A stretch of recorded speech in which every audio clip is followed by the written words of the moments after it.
آپ کو بادشاہ کا استاذ مقرر کیا جاتا ہے۔ دینے والا مالک فرماتا ہے وَمَن يَتَّقِ اللَّهَ يَجْعَل لَّهُ مَخْرَجًا وَيَرْزُقْهُ مِنْ حَيْثُ لَا يَحْتَسِبُ۔ جو اللہ سے ڈرتا ہے اللہ اس کو وہاں سے دیتا ہے رزق جہاں اس کا خیال اور گمان بھی نہیں جا سکتا۔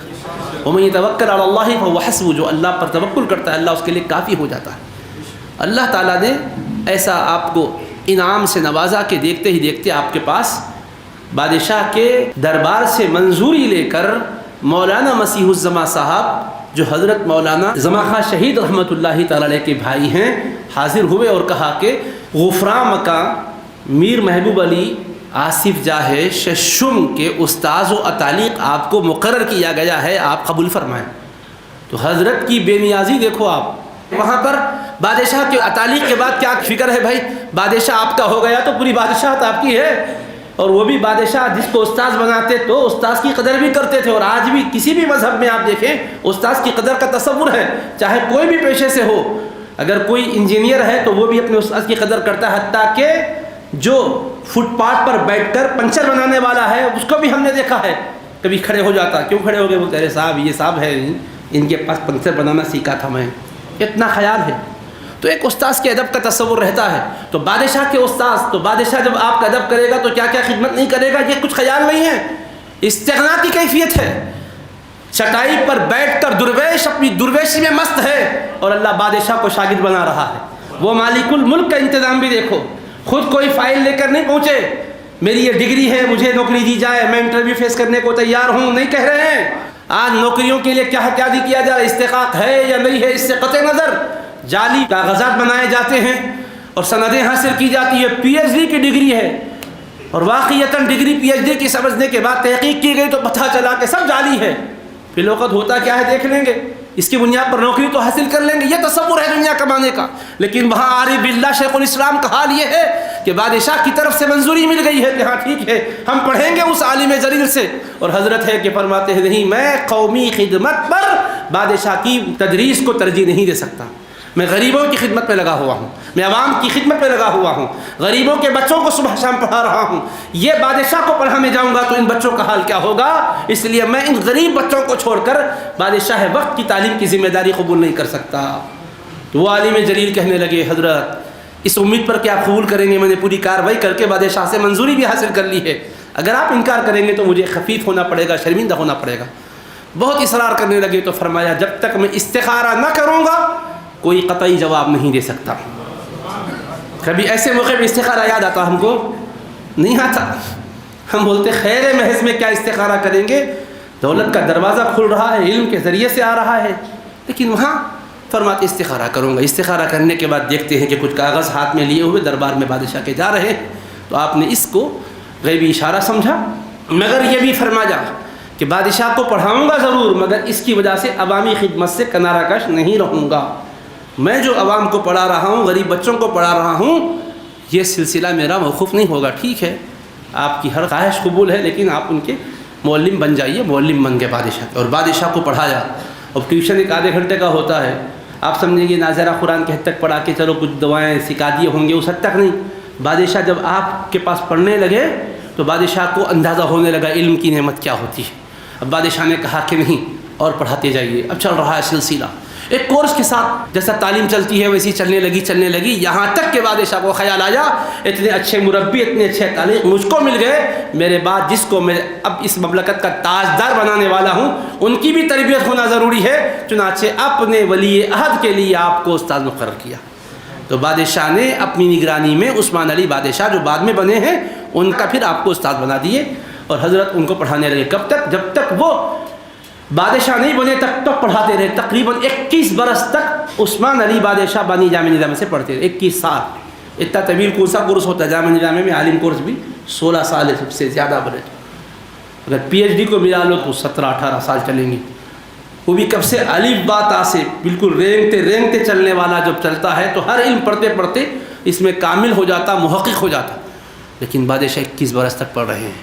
تفسیر، حدیث، فقہ، ادب، لغت، عقائد، معقول، تربیت کا نظام چل رہا ہے۔ اب اس کے بعد بادشاہ جب بن گئے عثمان علی بادشاہ، انہوں نے دیکھا کہ اتنے بڑے استاذ جس نے میرے والد کو پڑھایا، مجھ کو پڑھایا، ان کو مملکت کے سب سے بڑے عالم کے طور پر اگر نظام کو ان کے حوالے کیا جائے گا تو اسلامی نظام بہتر چلے گا۔ تو چنانچہ آپ کو صدر الصدور کا عہدہ دیا جا رہا ہے، ناظم امور مذہبی مقرر کیا جا رہا ہے۔ اب دیکھو ایک اور پیشکش،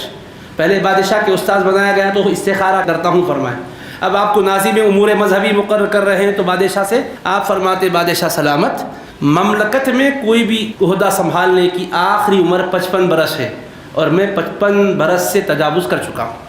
اب اس وقت میری عمر 55 سے زائد سال ہے۔ اب جو عہدہ بھی کسی کو ملتا ہے اس کی آخری ریٹائرمنٹ کی عمر 55 سال ہوتی ہے،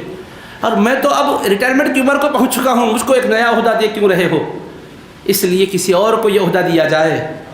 دیکھیے آپ عہدے کو آج کیا سمجھ رہے ہیں،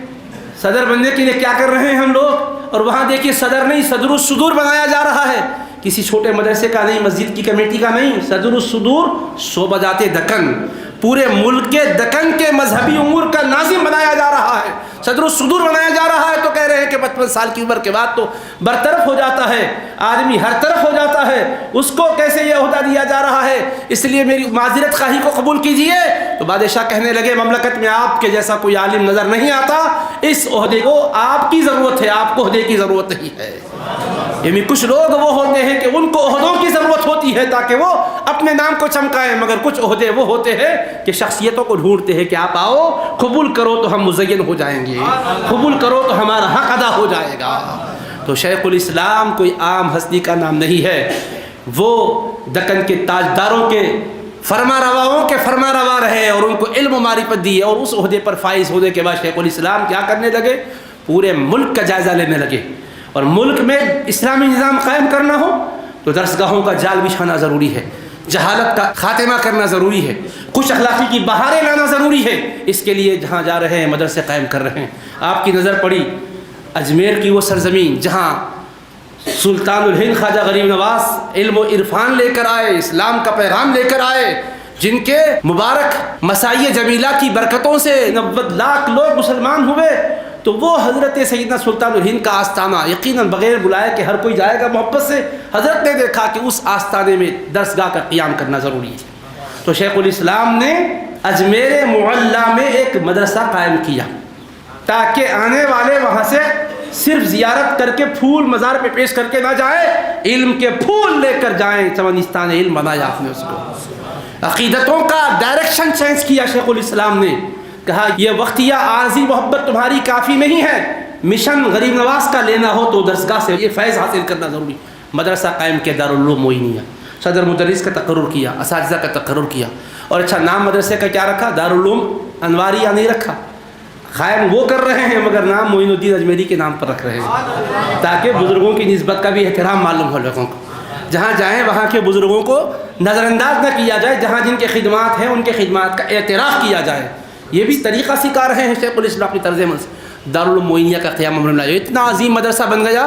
بڑے بڑے ادارے ہندوستان میں جو اور نظر آ رہے ہیں آپ کو، ان میں کئی ایک اساتذہ وہاں کے پڑھے ہوئے ہیں، حتیٰ کہ اس وقت چونکہ ہمارا ہندوستان ابھی منقسم نہیں ہوا تھا تو غیر منقسم ہندوستان تھا اس وقت، اب جو پاکستان ہے وہاں کے اس زمانے کے مولانا سردار صاحب مفتی اعظم جو بنے وہ دارالعلوم معینیہ کے فارغ التحصیل تھے، یعنی حضرت نے جس ادارے کو قائم کیا وہاں سے بڑے بڑے علماء فارغ ہو کر نکلے، بڑے بڑے علماء۔ پھر حضرت نے دیکھا خلد آباد اورنگ آباد یہ وہ مقام ہے جہاں نظام الدین محبوب الہی رحمۃ اللہ علیہ کے خلفاء آئے، وہ پالکیاں اتری اولیاء اللہ کی، وہ سرزمین پر مدرسہ اگر نہیں ہے تو کتنی بری بات ہے، وہ تھے پہلے زمانے میں مدرسے، حالات زمانہ میں انقلاب آتا گیا، وہ مدارس بند ہو گئے، ختم ہو گئے، کیونکہ اولیاء اللہ بغیر مدرسے کے نہیں چلے، جہاں گئے مدرسہ لے کے ساتھ گئے۔ نظام الاولیاء محبوب الہی صرف خانقاہی نظام ہی کہ وہ بانی نہیں ہے، وہ درسگاہی نظام بھی قائم کیے تھے، جہاں قرآن پڑھایا جا رہا ہے وہیں ذکر الہی سکھایا جا رہا ہے، جہاں ذکر الہی سکھایا جا رہا ہے وہیں قرآن پڑھایا جا رہا ہے۔ اسی لیے تو حضرت سیدنا بندہ نواز گیسو دراز کے حالات میں لکھا ہوا ہے، جب وہ نصیر الدین چراغ دہلوی رحمۃ اللہ علیہ کے پاس رجوع ہوئے تو آپ نے فرمایا پہلے ظاہری علوم میں تم کمال حاصل کرو، آپ چاہتے تھے کہ سلوک کی منزل طے کریں، علوم ظاہری کی طرف خیال نہ کریں، تو حضرت نے فرمایا شریعت کے علوم پڑھے بغیر سلوک کی منزل طے نہیں ہو سکتی، آپ ہدایہ پڑھیے، آپ فلاں کتاب پڑھیے، فلاں کتاب پڑھیے۔ آپ نے بڑی بڑی کتابوں کے نام لے کر کہا کہ یہ ساری کتابیں پڑھ کے آئیے پھر آگے کی منزل طے کرائی جائے گی، تو پتہ چلا کہ نصیر الدین چراغ دہلوی صرف ولی اللہ ہی نہیں تھے، وہ مفسر بھی تھے، محدث بھی تھے، فقیہ بھی تھے۔ تو بہرحال خلاصہ یہ نکلا کہ اس وقت یہ نظام چل رہا تھا، لیکن اس میں تعطل آ گیا تھا، وقفہ آ گیا تھا اس کے اندر. تو شیخ الاسلام نے تجدید و احیاء کا کارنامہ انجام دیا. خلدآباد میں آپ نے مدرسہ قائم کیا تاکہ اولیاء کرام کی بارگاہوں سے صرف محبت و عقیدت ہی کی بات نہ کی جائے بلکہ علم و عرفان کی بات کی جائے، قرآن و سنت کی بات کی جائے، تاکہ در حدیث کا دور ہو رہا ہو، قال اللہ قال رسول کی صدائیں گونج رہی ہو. اس لیے کہ وہ اولیاء کرام صرف اولیاء ہی نہیں تھے بلکہ وہ مفسرین و محدثین و فقہا بھی تھے. تو شیخ الاسلام نے کس طرح نظام بنایا، ذرا غور کیجیے.